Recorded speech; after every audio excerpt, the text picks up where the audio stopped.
Hola, buenas tardes. Bueno, la idea es hacer una presentación general, más o menos contextuar un poco la situación de la mesa, desde un enfoque actual, un enfoque histórico. Luego, bueno, mi rol de moderador, comenzar la charla propiamente dicha con los Fernandos y con Damián. En principio, bueno, para plantear un poco la cuestión en la actualidad, hay, en principio, en el lado de las terapias, está muy en boga, también está llegando a Argentina, la cuestión de las microdosis, ¿no? El uso de dosis muy bajas de LSD en dosis periódicas como método terapéutico para tratar una serie de cuadros, ansiedad, depresión, etcétera, para diferentes tipos de cuadros. También se está utilizando mucho la psilocibina, que es un extracto de un hongo, terapias con psilocibina, obviamente con la idea de siempre utilizar o seguir esto que está en los grises de lo legal, vamos a decirlo así, en muchos casos bordeando, pero siempre acompañados de profesionales formados con experiencia, etcétera. Los hay en esta cuestión. También, bueno, para hablar un poco del interés actual y para hablar de bibliografía, de publicaciones, traje este pequeño libro, es un libro que editó la MIT en Estados Unidos el año pasado. Está dirigido por dos historiadoras canadienses y han hecho una historia global de los alucinógenos, es decir, una historia del uso de los alucinógenos en la actualidad y también en la historia en prácticamente todo el mundo, ¿no? Desde los centros principales de producción, Europa, Estados Unidos, hasta los rincones más recónditos, depende uno siempre de donde uno lo ve, del mundo, ¿no? Medio Oriente, Lejano Oriente, bueno, estas categorías que solemos utilizar. Y bueno, tuve la suerte de participar en este libro con el capítulo sobre Sudamérica, sobre el uso del LSD, en los primeros usos en realidad de la LSD en Sudamérica, en la mayor parte de los países de Sudamérica. Es decir, hay un interés actual, de hecho hay una red también muy amplia que tiene un sitio web con mucha militancia, mucha actividad, y hay del artículo de mi autoría, junto con un colega de Chile, hay una traducción resumida disponible en internet. El texto obviamente está en inglés. Y ahora, para pensar una historia, bueno, como mencionaba Denis, el término drogas en sí mismo es un término muy complejo, un concepto muy complejo. Tengo un colega chileno que se especializa en la cuestión de lo que genéricamente llamamos drogas, y dice, drogas es una palabra tan amplia que casi no tiene uso, no sirve.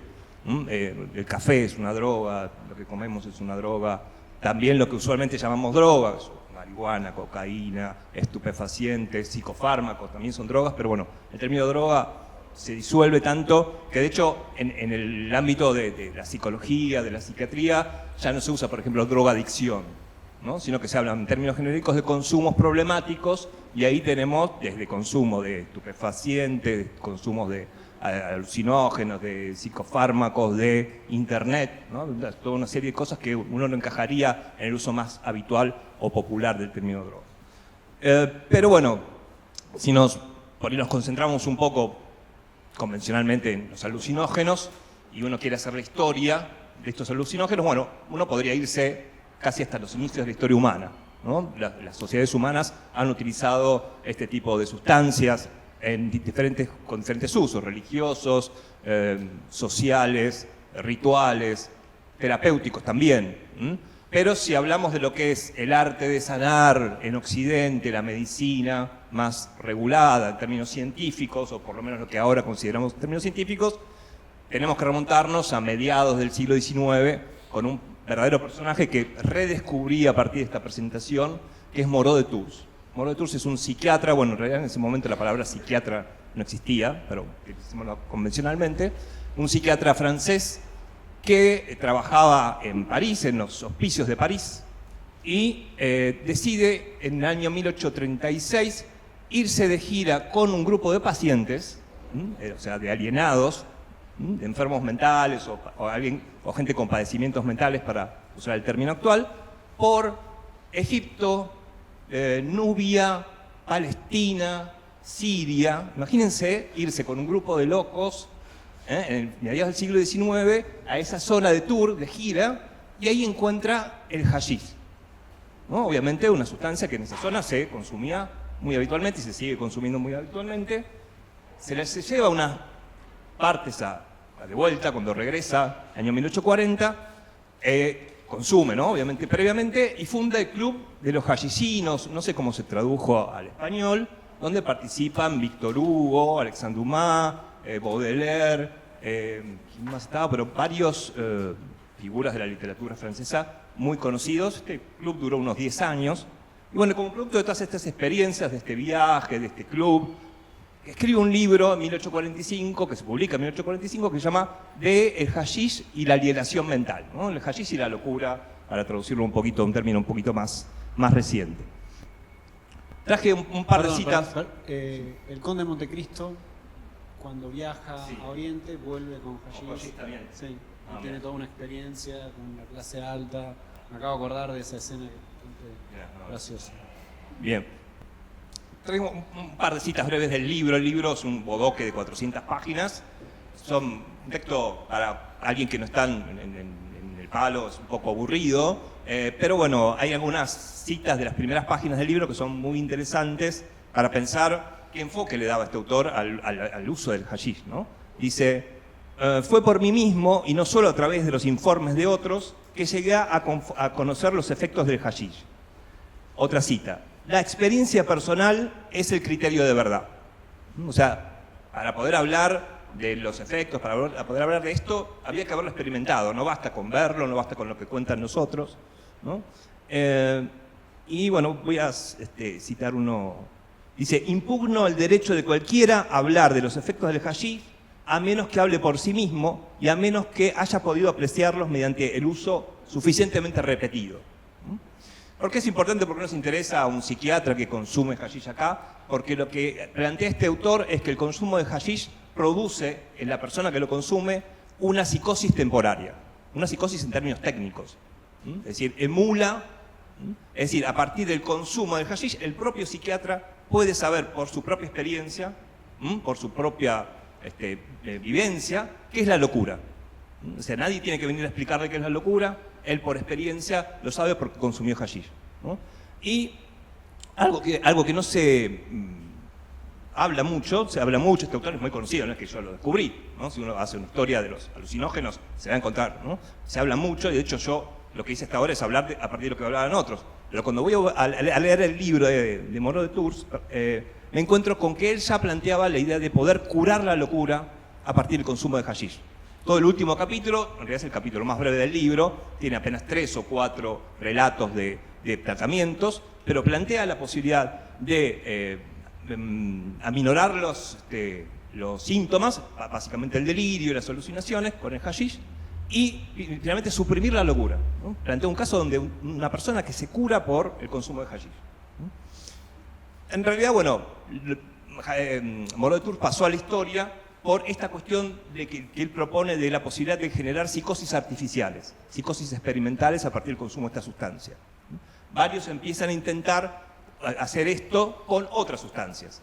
Por ejemplo, hacia finales ya del siglo XIX, principios del siglo XX, es decir, unas décadas después de Moreau de Tours, empiezan a usar el mezcal. El mezcal que fue descubierto a finales del siglo XIX, 1896. Después también el peyote. Esto en Alemania, unos discípulos de Kraepelin, bueno, si no conocen la historia de la psiquiatría, seguramente nunca habrán oído hablar de Kraepelin, pero Kraepelin era la figura dominante en la psiquiatría hasta mediados del siglo XX, fue el referente. Hubo muchos psiquiatras argentinos que se fueron a formar con Kraepelin o con discípulos de Kraepelin en su momento en Europa. Eran las palabras mayores, ¿no? De hecho, bueno, mucha de la psiquiatría contemporánea tuvo que construirse contra Kraepelin, ¿no? Es decir, si tuvieron que tomarse el trabajo de luchar contra Kraepelin, era por una figura de referencia. Y luego, ya hacia la década de 1930, no me quiero extender mucho más, empieza una historia un poco más conocida. Empieza la historia de la LSD. Lo digo en femenino porque es dietilamida de ácido lisérgico. Generalmente lo usamos en masculino, pero en realidad es la LSD. Empieza, bueno, a partir de Albert Hoffman, que empieza en el laboratorio Sandoz en ese momento. Ese laboratorio sigue existiendo bajo el nombre de Novartis, es decir, en realidad Novartis compró Sandoz, no recuerdo ahora en qué año. Sigue funcionando. Y lo que hace Hoffman es trabajar con el cornezuelo de centeno. Empieza a trabajar químicamente, pero yo no soy químico, así que no voy a empezar a hablar, pero trabaja con el cornezuelo de centeno, hace derivados del cornezuelo de centeno y hace 25, por lo menos 25 derivados del cornezuelo de centeno. El 25 es el que justamente en el año 1943 le genera el primer viaje, ¿no? Accidentalmente, manipulando la sustancia, se intoxica, y el 19 de abril de 1943 es que tiene el famoso viaje en bicicleta, ¿no? Es un hito en la historia de los alucinógenos. Hoffman se intoxica y toma la bicicleta, esto es, ubicar Basilea en Suiza, ¿no? Se toma la bicicleta, toma su bicicleta y se va a su casa. De hecho, todos los años esta ceremonia se repite. Todos los 19 de abril, los fanáticos de Hoffman hacen el viaje en bicicleta, desde los laboratorios hasta la casa. Eso es el día de la bicicleta. No sabía, es el día de la bicicleta acá, me añade Damián. Esto es 1943. Muy poquito después, el hijo del director de Sandoz, Werner Stoll, que trabajaba en la clínica psiquiátrica de la Universidad de Zúrich, empieza a experimentar en el ámbito de la psiquiatría, en el ámbito con enfermos y con gente sana, entre comillas. Empieza a experimentar con la droga, primero con animales, hace unos experimentos sumamente crueles para averiguar cuál es el límite, o sea, qué límite, a qué punto puede llegar a matar, ¿no? Creo que la LSD, justamente una cuestión particular que tiene, a diferencia de otras sustancias, es que tiene efectos con dosis muy bajas, y el nivel de toxicidad, es muy difícil intoxicarse con el LSD, ¿no? Inclusive morir por LSD también no es imposible, pero es muy difícil.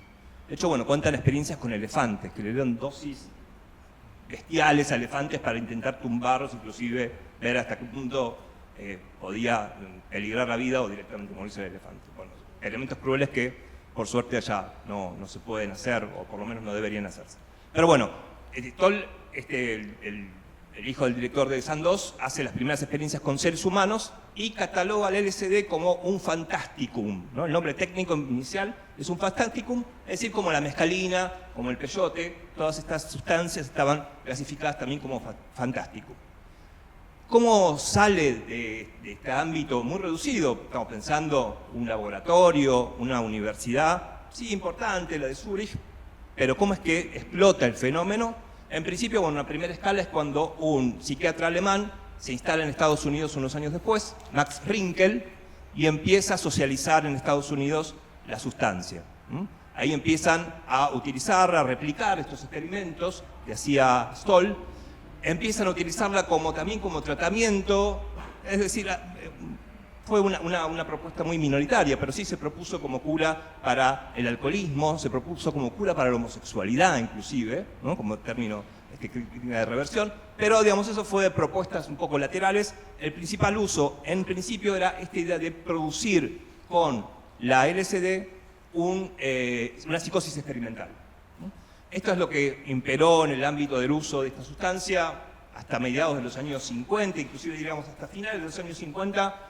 El principal uso de la LSD en el ámbito de la psiquiatría fue esta posibilidad de reproducir psicosis experimentales. Generar psicosis tanto en los propios profesionales, psiquiatras, que el propio psiquiatra pudiera experimentar aquello por lo cual pasaban los pacientes, y también probar en personas sanas.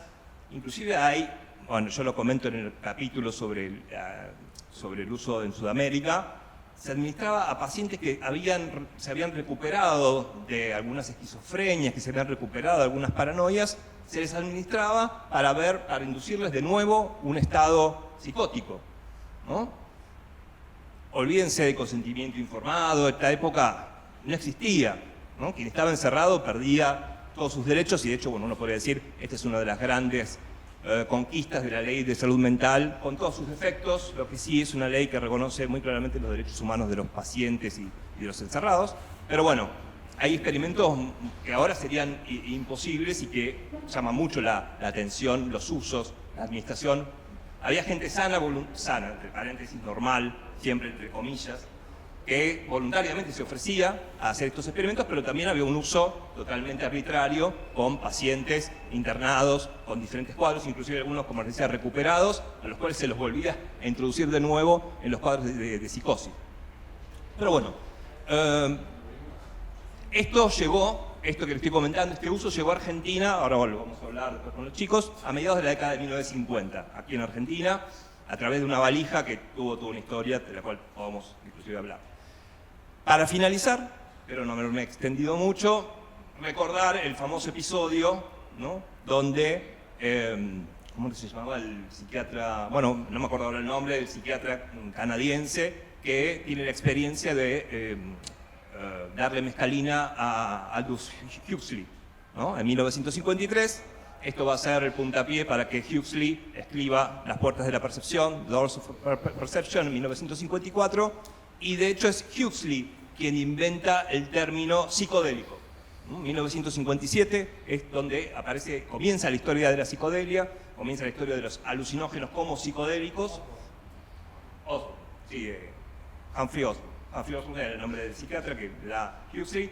Y ahí empieza, bueno, una historia que rebasa obviamente el ámbito de la psiquiatría, la entrada de los alucinógenos y de la LSD en el ámbito de la cultura popular, esta conexión con el movimiento contracultural, con el hipismo, sobre todo con el hipismo norteamericano, que es interesante. Hay estudios, no recuerdo ahora qué autor había hecho un estudio sobre la historia del hipismo, el movimiento hippie en Argentina.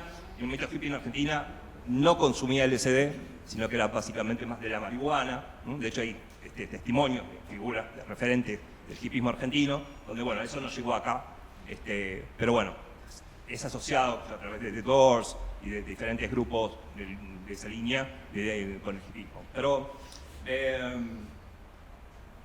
me interesaba la puerta de la percepción para ligarlo con el título de esta mesa y bueno, empezar a pasar a los verdaderos protagonistas, verdaderos participantes a partir de esta presentación. En principio, bueno, pensaba plantear una pregunta a Fernando Pérez Morales. Bueno, como planteó Denis, hay varias circunstancias que hacen pertinente la presencia de Fernando Pérez Morales aquí. En principio, una cuestión familiar, podemos decir. Fernando es hijo de Francisco Pérez Morales, que fue uno de los primeros que hizo un uso terapéutico, no este uso del cual hice referencia, ahora vamos a ver los usos terapéuticos. En Argentina, formó parte de un grupo muy particular, es decir, Fernando vivió esos años alucinantes, esos años 60, 70, que son recordados con mucha nostalgia, a veces se puede decir un poco sobrevalorados, lo cual no quiere decir que tengan su riqueza importante para rescatar. Y por otro lado, bueno, es un reconocido librero con una trayectoria, como ya mencionó Denis, extensa e intensa, y fue una especie de mecenas del libro que publicaron Damián y Fernando Krapp, que se llama Viva la Pepa. Mi pregunta venía más que nada de esta mirada tan particular, esta mirada familiar, esta mirada de librero. ¿Qué relevancia actual encontrás en esta historia? O para ir dicho más directamente, ¿por qué te pareció importante publicar este libro, contar esta historia hoy? Una historia que ya tiene casi 70 años, ¿no? Sí, yo era el menor de 3 hermanos, nací en el 59, o sea que los 60, que fue la época que más se experimentó acá, yo era chico y era un tema que en mi casa no se hablaba, o era como tabú, o como yo era el más chico no me tiraban info sobre el tema, y poco a poco, a medida que fui creciendo y fui siendo adolescente, me empezó a interesar mucho. Que mi viejo había investigado con ácido lisérgico. Yo me acuerdo que lo comentaba en el colegio como una gracia y me veían como un pibe con problemas. Yo a medida que fui creciendo, me fui enterando que mi viejo había hecho, junto a otros 3 psiquiatras, un trabajo en Argentina de investigación con ácido lisérgico que se taponeó, se cayó, fueron expulsados de la APA, o sea, vino después Onganía, o sea, pasaron un montón de cosas por la cual había una razón que esta historia nunca se había contado. Y me parece que era una historia muy fuerte, los 4 protagonistas de esta historia son personalidades muy fuertes, tanto Rebe Álvarez de Toledo, Fontana, Talaferro o mi viejo eran... la psiquiatría en esos años tenía una fuerza increíble y un poder excesivo. Yo tengo esos recuerdos de que te decían, bueno, tenés que venir 4 veces por semana, e iba la gente, o te cobraban, se iban de vacaciones los psiquiatras y te las cobraban. Siempre me pareció maravilloso, un logro que ninguna otra profesión podía llegar a tener. ¿Entendés? Y se generó con toda esta movida, todos los intelectuales de esos años se querían pegar su viajecito lisérgico y hacer la experimentación. Fue un boom. Fue un boom que de lo científico al esnovismo siempre hay un coqueteo, ¿no? O sea, las cosas se pueden mover, ¿no? No es tan así. Pero bueno, para mí fue un homenaje a mi viejo, fue un homenaje de contar una historia silenciada, porque ustedes ya lo van a contar los chicos, pero por ejemplo, en la APA tiene hasta pudor de lo que pasó en esa época, ¿no? O sea, no quieren ni hablarlo el tema de por qué fueron expulsados. Pero eran unas épocas de gloria para Buenos Aires. El nivel de investigación que se hacía acá estaba comparable a cualquier lugar del mundo. Las valijas que llegaban de Suiza eran valijas. Yo me acuerdo, o sea, yo cuando ya descubrí que en mi casa había una valija, ya se había prohibido y todo. La valija estaba en un lugar muy escondido, pero eran mis años de iniciación drogona y toda valija se encuentra. Pero cuando la encontramos, no eran papelitos, eran ampollas, eran valijas hechas con ampollas. Y nosotros no había Google. Entonces no sabíamos si había que tomarla toda, 2 gotitas, éramos muy pibes, teníamos 17 años, hasta que me agarró mi viejo, me cagó a pedos, la valija desapareció. Cómo desaparece esa última valija está contado en el último capítulo del libro. Bueno, entonces yo decidí que había que hacer este libro, contar esta historia, pero no lo quería hacer en un lugar netamente científico, sino como una crónica de época. Me gustaba mucho buscar la forma de contar esa época tan mágica, tan importante a nivel científico de lo que pasaba en Buenos Aires. Entonces encontré acá a los muchachos, que además eran amigos entre sí. Damián ya había escrito para mi editorial, a Fer yo lo leía, lo seguía, y era lo que yo quería, buscar a alguien que me escriba una crónica. Bueno, fuimos con el proyecto, se lo tiramos a Planeta, porque yo como editor no lo podía pagar, entonces busco coediciones, y nos aprobaron el proyecto, nos bancaron un año de investigación, tuvimos 6 meses haciendo entrevistas, ellos hicieron un trabajo de investigación terrible, y ahí cierra mi parte, ahí ya se lo di a ellos, y ellos empezaron a trabajar el libro, ¿no? Así que ahora ya cedo a la muchacha, yo soy breve.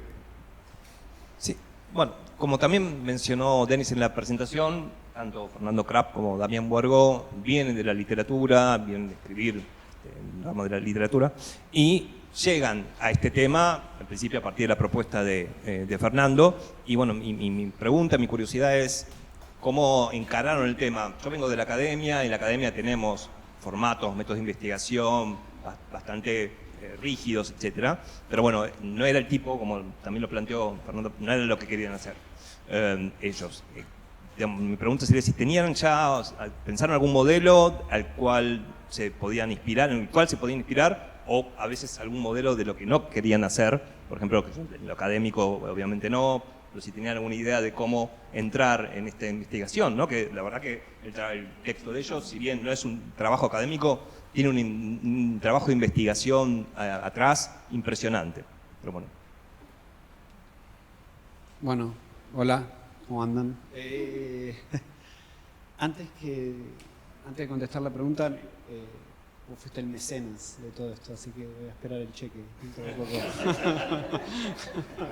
Diría más mentor que mecenas. No sé si hubo un abordaje previo, qué sé yo. La verdad que el tema era muy bueno en sí. Yo no sabía absolutamente nada de esta cuestión. No sabía que había habido ácido lisérgico en el país. No sabía que había habido psiquiatras que habían experimentado. O sea que en un punto, cuando te cae una cosa así, decís, bueno, esto es oro en polvo para investigar. Sí teníamos el problema, me parece, que las fuentes estaban todas muertas, básicamente, en su gran mayoría. Entonces había que trabajar con segundas y terceras fuentes, ¿no? Entonces, y eso era un problema. Y por otro lado, el otro problema era que había un secreto profesional alrededor de esto, Es decir, nada, gente que va a hacer terapia con ácido lisérgico, se hacen integraciones, se hacen un montón de análisis clínicos, todo eso queda puertas adentro y uno no tiene acceso, ¿no? Entonces, y por otro lado estaba esta institución que es la APA, en donde estaban nucleados estos 3 psiquiatras, que guardaba como algún tipo de resquemor con lo que había pasado, porque el padre de Fer y Alberto Fontana, que era otro psiquiatra, fueron expulsados, o fueron invitados a ser expulsados.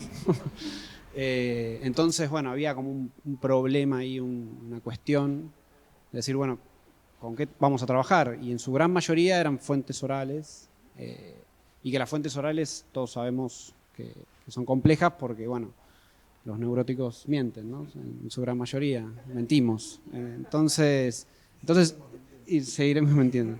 Entonces era complicado en ese sentido. Entonces empezamos a hacer entrevistas, todas las que conseguíamos.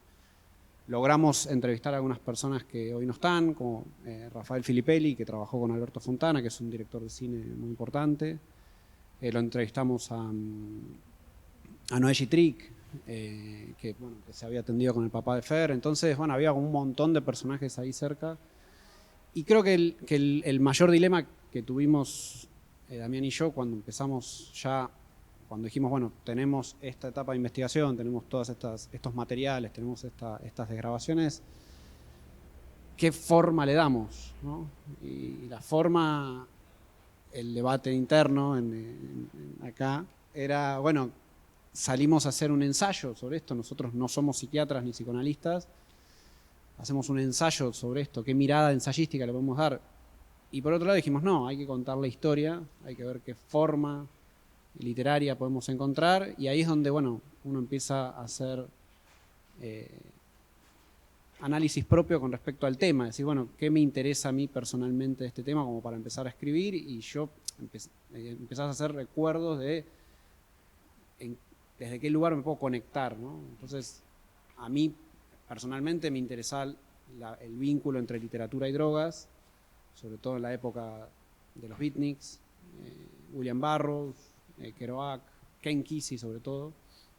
O sea, tipos que redescubren este tipo de drogas psicodélicas como una forma de habitar el inconsciente en términos de literatura.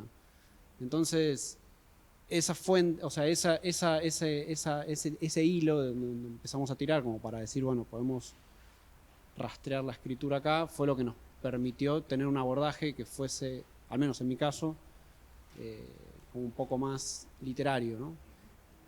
Igual yo, en un momento dado de la investigación, cuando ya teníamos una primera versión del libro, yo hice un viaje a México por un trabajo que me salió de escribir un guión con un director de cine publicitario, y bueno, en ese viaje este director de cine que decidió abandonar la publicidad porque tuvo muchas experiencias psicodélicas, tuve yo con él otro tipo de experiencias psicodélicas con un montón de drogas básicamente, y ahí me hizo repensar algo que Damián ya tenía en mente antes que yo, que era, bueno, hacer este abordaje más literario y menos ensayístico, menos complejo, menos, decir, bueno, menos, claro, quizás acartonado sería una palabra muy dura, pero puede ser. Claro, había como también muchas aristas, mucha cosa alrededor, y se armaba una especie de Decamerón, ¿no? Como Decamerón alrededor del LSD. Así que creo que en ese sentido fue acertada la decisión, ¿no? De no meterse en cosas muy complejas, sino tratar de contar historias y en definitiva hacer literatura, ¿no? No es que no sabíamos de la existencia del ácido lisérgico, sino no sabíamos de la existencia de la dimensión científica medicinal del ácido lisérgico. Entonces nosotros en un primer momento, como dice Fer, lo tomamos al LSD como si fuese un personaje. Y ese personaje, el que conocíamos nosotros, el que narraban ustedes de hipismo y hasta la experiencia Vilnick, después tenía la otra dimensión, el otro enigma, que era, bueno, su desarrollo científico. Y nos parecía que estaba bien, que era piola, abarcar ese desarrollo científico desde la narrativa y narrar al LSD como un personaje de la cultura argentina en los 60 y los 70.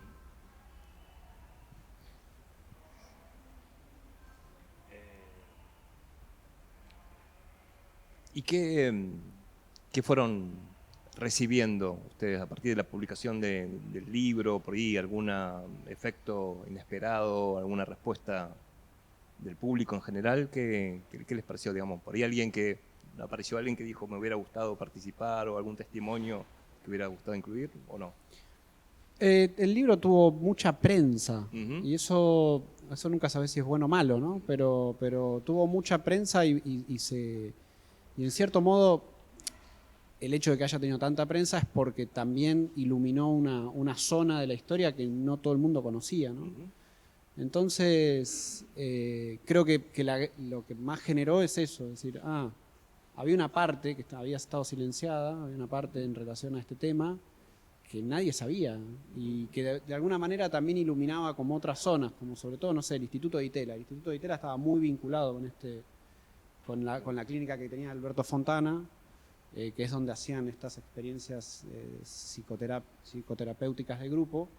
Entonces, ahí entendés quizás cuestiones del Instituto de Itela o experimentos que hacían ellos, que decían, hacían su experimentación psicodélica por un lado y después iban a pintar.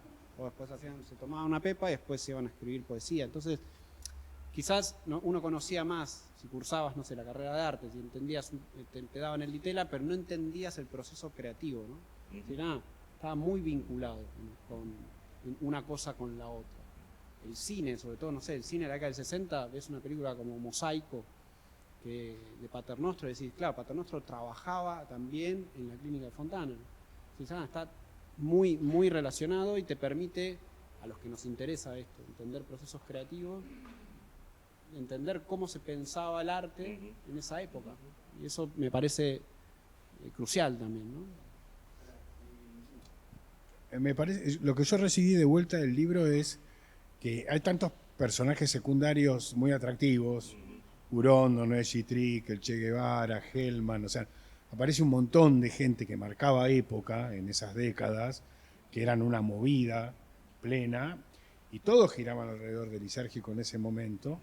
Lo del Che Guevara no, porque la historia con el Che Guevara es que el Che fue compañero de mi padre de la facultad de toda la carrera. Inclusive cuenta una muy linda historia de que juntos tuvieron que ir a hacer la revisación médica para hacer el servicio militar, y los dos eran asmáticos, entonces se fueron corriendo 5 kilómetros, llegaron, lograron no ser exceptuados y dicen que al salir compartieron el puff. Eso es un poco, bueno, de esas pequeñas historias que va acompañando a la historia central, hace que el libro sea muy placentero de leer. Sí, nosotros jugamos un poco en la idea del libro, de que, aprovechando que es un libro sobre psicoanálisis también, y que Buenos Aires es una de las con más psicoanalistas por metro cuadrado, que tanto el LSD como la droga en general estaba en el inconsciente de la ciudad y en el inconsciente de la movida cultural e intelectual de los argentinos. No sé, pienso en los diarios de Renzi y de Piglia, y la metanfetamina es protagonista también en ese diario, y uno cuando lee otros libros de Piglia no está presente, pero era parte de la cotidianidad también. Entonces, un poco la pregunta es ¿por qué está oculta no solo el LSD, sino las drogas en general, en algo que motoriza una acción creativa, motoriza una ciudad, un modo de producción también? Entonces nos interesó indagar en ese inconsciente desde el relato más freudiano, más narrativo, por decirlo así. Y ahí se da la paradoja que, o mejor dicho, la metáfora, que la primera valija con LSD que llega a la Argentina termina enterrado en el basural de Retiro. Y ahí es como hasta literal, ¿qué hacemos con las drogas en Argentina? ¿O qué hacemos con los relatos de las drogas?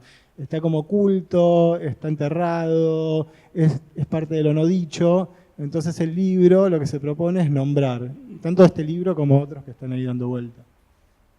Sí, de hecho me acuerdo que al leer el libro de usted descubrí que 2 o 3 personas que yo conocía, colega, pero que con otro perfil totalmente diferente, habían colaborado con, por ejemplo, Alberto Fontana, que fue una de las figuras principales más conocidas, personas que yo jamás hubiera pensado por su perfil, por su presencia, que participaban de ese tipo de experiencias. Y en relación con el padre de Fernando, con Francisco, yo cuando contacté con él le mandé unas cartas que yo había encontrado de un psiquiatra cordobés que Gregorio Berman, que quería hacer un libro homenaje al Che, y que sabiendo que Francisco Pérez Morales había sido compañero del Che, le pedía unas palabras, una reminiscencia, y algo que habla me parece muy bien es que Francisco Pérez Morales le responde: yo no tengo nada bueno para decir del Che, con lo cual no voy a participar porque no quiero manchar este volumen. ¿No es tan así? No. Él no quiere hablar del Che porque el Che no hubiera querido que él le hable de él. Eso es lo que está diciendo. Eso es lo que dice. Pero después Berman insiste. Después. Porque Berman lo que dice es: la historia ya no es tuya. O sea, ya está. O sea, es hora de que la cuentes. En realidad creo que tenía razón Berman. O sea, mi viejo tendría que haber aflojado un poco, pero era una mula. Y después el título. Yo tuve unas charlas con ellos porque, bueno, yo comencé a trabajar también, en mi tarea me encontré con esto de que, pero nunca por ahí me lo pregunté como se lo preguntaron ustedes. Sí me sorprendió cuando yo empecé a trabajar esto en el año 2001, que fue que me empezó a interesar por otras investigaciones que hacía, y pude tener una charla con Alberto Fontana, que pocos meses después murió. Me sorprendió que no hubiera nada trabajado, salvo sí, obviamente, en las historias del DITEL, las historias culturales de Buenos Aires en los 60, 70, obviamente se menciona, pero no había una investigación exhaustiva o una indagación exhaustiva sobre la temática, lo cual para mi gusto era muy sorprendente porque el fenómeno, como pueden ver tanto en las investigaciones que se han hecho hasta ahora, como en el libro de los chicos, está plagado de historias muy interesantes. De hecho, me parece, y lo que más rescato del libro, esta no es una presentación del libro, pero el libro tiene un lugar fundamental, me parece, en lo que tiene que ver con la investigación de esta historia o de sacar a flote esta historia, por lo que puede eventualmente producir, lo que abre este libro. Este libro está lleno de datos, de información, pero a su vez hay mucho que todavía falta desenrollar, ¿no? Hay mucha gente que estuvo muy dispuesta a hablar, que tuvo muchas ganas de hablar, pero hay gente que no quiere saber nada, que quiere guardar eso en el cajón de los recuerdos y bien en el fondo, ¿no? Y en las primeras charlas con los chicos me recuerdo que me revelaron el nombre. El esfuerzo que tuve que hacer yo, me parece tan bueno el nombre, el título del libro, yo tuve que hacer un gran esfuerzo para no revelarlo, para no spoilearlo con la gente de mis colegas, con la gente de mi equipo de investigación, guardarme esa sorpresa sobre el libro de los chicos.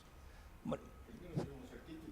Yo creo que arrancó con el título. Sí, el título fue lo primero que apareció. Sí. Apareció medio naturalmente, me parece, ¿no? En unos mensajes, creo. Como que, claro, sí.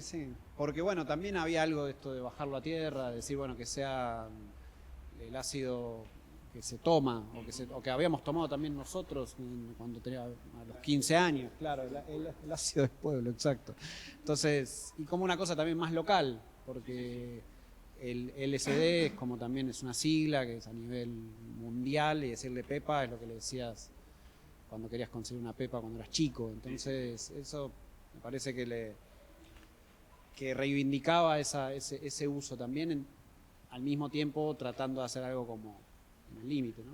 Sí, y nosotros teníamos tal entusiasmo con el título que y lo usamos tanto como sinónimo de LSD y pepa, porque fue como la concepción que tenemos de que conocimos las drogas, que una vez que terminamos el libro, hicimos el famoso poner F5 a ver cuántas veces aparecía la palabra pepa en el libro, y aparecía una vez sola, y aparece en la boca de un portero.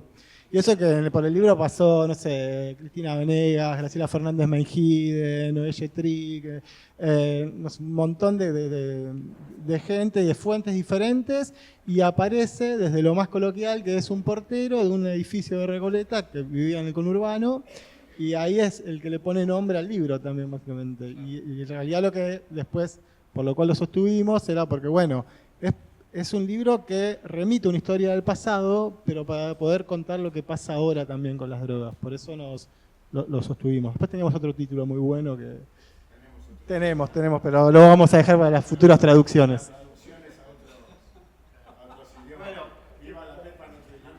Es que parece un chiste, pero no, digo, se está hablando, qué sé yo, existe la posibilidad de quizás traducirlo a otras lenguas y decíamos, ¿qué título le ponemos? Porque, no sé, lo querés traducir a otro lugar y Pepa no Peppa suena. Pig. No, ni siquiera dicen viva las dosis, por ejemplo, y es como te da más narcótico el asunto. Entonces ahí empezamos a buscar otro título que no lo vamos a adelantar acá, porque creemos en las cábalas. No, hablando, bueno, ya que estamos hablando de anécdotas personales, recuerdo mi primer intento de consumir LSD, siendo muy joven, que bueno, lo típico son los cartoncitos, los pequeños cartoncitos que tienen su nombre, ¿no? Los Bart, etcétera. Y me engañaron, fui engañado y era anfetamina, no era LSD, y estuve no sé cuántos días, creo que sin dormir. Y fue un fallido, fue mucho después que pude tener, de hecho muy recientemente que pude tener alguna experiencia. Bueno, es una buena pregunta. Lo hablaré con mi terapeuta. No sé, ¿les parece? ¿Quieren agregar algo? ¿Vos tenés algo para comentar sobre el tema de los escritores droga?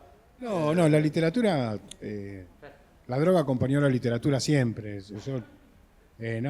O sea, inclusive lo que estábamos comentando hoy es que la literatura actual ya ha abandonado un poco el tema de drogas, que ya estaba recontrapasado. Me alegro que la literatura no se apoye tanto en eso. Pero ¿no? pará, el año que viene sale un libro Marciana de droga, boludo, no tiré. Y bueno, pero esa es la excepción.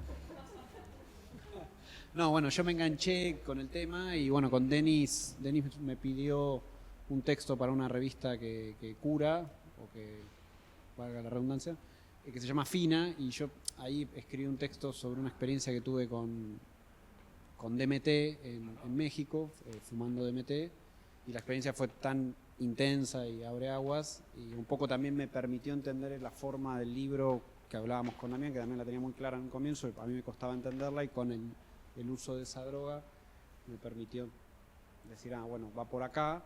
Y a raíz de eso, hablando con Denis, empezamos a pensar un libro que involucrara en las prácticas que se están haciendo hoy en día con psilocibina, con ayahuasca, el vínculo que tiene, no sé, con las iglesias en Brasil, el uso que se le está dando a nivel psiquiátrico, esto que decías vos al comienzo, ¿no? Que se lo está usando de manera medio en el límite, el extractivismo con ayahuasca. Entonces empezamos charlando con él y yo empecé a ponerme quizás de otro lado, porque el texto que escribimos con Damián, la crónica, tratamos de mantener una mirada más objetiva, y con el libro para Marciana la idea es que sea más experiencial, ¿no? Como que es más mi experiencia, lo que los psiquiatras entiendo que llaman integración, ¿no?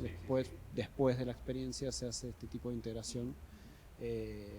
Y bueno, ya empecé a descubrir que también hay un montón de escritores que hicieron eso. Huxley mismo, Thomas de Queens, y bueno, en el siglo XIX. Así que, nada, me parece que en ese sentido, Viva la Pepa y esto que yo estoy haciendo ahora, o lo que estoy investigando ahora en relación a estos nuevos usos que hay alrededor de los hongos y demás, es como está muy vinculado, digamos, ¿no? Y supongo que está vinculado también con el siglo XIX, lo que decías vos hace un rato. Hernán, ¿te paso una pregunta? Sí. La regulación del uso de la psilocibina, microdosis, ¿hay una regulación concreta por países? ¿O no está pasando nada? Porque uno puede conseguir aceite de psilocibina de hongos alucinógenos en una casa en Córdoba o acá a la vuelta, sí. ¿O hay laboratorios que se dedican a hacerlo? Sí. Honestamente la regulación legal específica no la conozco, pero sé que se está ofertando relativamente abiertamente, con lo cual entiendo que no hay una prohibición explícita directa. Por eso digo que está como en los grises. Lo que sí, bueno, el LSD sigue siendo una sustancia prohibida a nivel internacional, y solamente, bueno, como comentan los chicos en el capítulo final del texto, hay algunos espacios autorizados a utilizarla, pero en ámbitos muy controlados, ¿no? Sobre todo la FDA y la Federación de Drogas y Alimentos en Estados Unidos controlan mucho eso, pero se está aflojando muchísimo. En ese sentido, por ahí se hace en algunos puntos, no se persigue tanto, no hay una política tan persecutoria. De hecho, si uno entra ahora en algunos centros académicos norteamericanos, hay subsidios y hay interés en subvencionar investigaciones en la relación con estas sustancias. Obviamente, repito, en espacios muy controlados. Tengo entendido que bueno, los chicos entrevistaron a un investigador del CONICET. Sé que me contactó hace poquito un par al que hace algo parecido en Chile también para trabajar, para hacer algo juntos. Pero el uso está no abiertamente. Igual vos te referís a la investigación científica, en Sí, ese la investigación caso, científica. al uso normal no está regulado. No. Claro, si uno No. lo paran con Sí. una bolsita de hongos o un aceite o Sí. unas cápsulas de hongos, No está regulado. Entiendo que no. No. Lo que puede pasar es que tengas un Estás caso- preocupado si tenés acá, tenés que. Ojo que no te palpen a la salida. Pero a mí me llamó.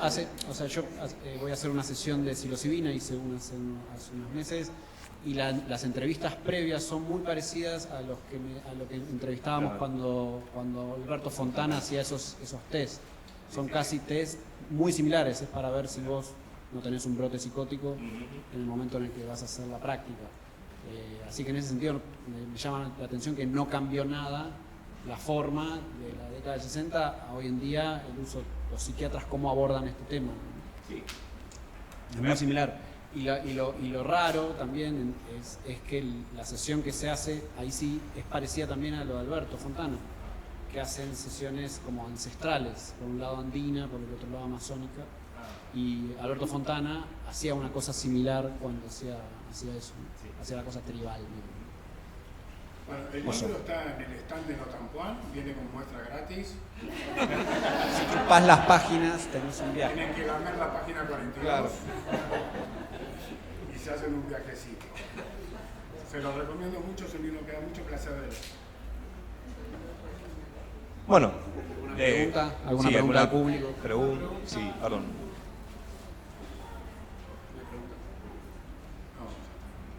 Sí, estamos sobre la. Gracias por sobre la haber hora, venido a las así 2 de la que tarde. Gracias a los participantes, gracias a Denis.